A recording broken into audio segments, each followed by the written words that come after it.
अस्सलामु अलैकुम ख़वातीन व हज़रात। माह रमज़ान का ये बाबरकत महीना, ये मुक़द्दस महीना, ये रहमतों वाला महीना हमसे जुदा हो रहा है। अल्लाह ने चाहा तो एक दो दिन के बाद ईद का चांद नजर आने वाला है, ईद का ऐलान होगा।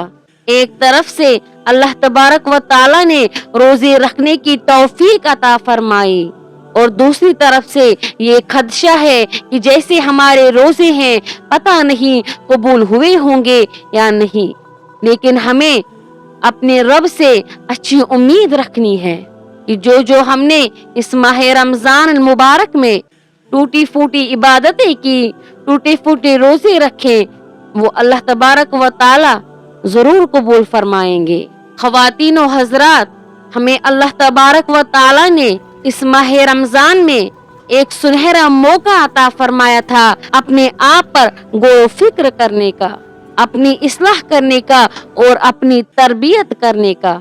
जैसे हम रमजान में अपनी जिंदगी गुजारते थे, वैसे हमें गैर रमजान में भी अपनी जिंदगी गुजारनी है। हजरत उमर फारूक रज़ी अल्लाह ताला अन्हु ईद के दिन रो रहे थे, तो किसी ने अर्ज किया कि आज तो खुशी का दिन है, मसरत भरा दिन है, तो आप आज क्यों रो रहे हो?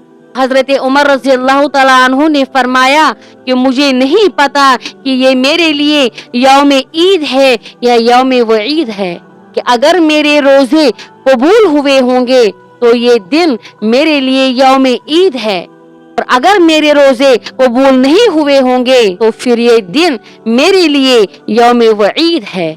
इसीलिए रमजान जुदा होने से पहले पहले ही गिड़गिड़ा कर दुआएं मांगनी है कि हमारी ये टूटी फूटी इबादतें, हमारा ये भूखा प्यासा रहना अल्लाह कबूल फरमाए, ताकि ईद के दिन हमारे लिए यौम ईद हो ना कि यौम वईद हो, और ये महीना जाकर अल्लाह तबारक व ताला से हमारी तारीफ ही करे न कि हमारी बरखिलाफी करें। आमीन वल्हम्दुलिल्लाहि रब्बिल आलमीन।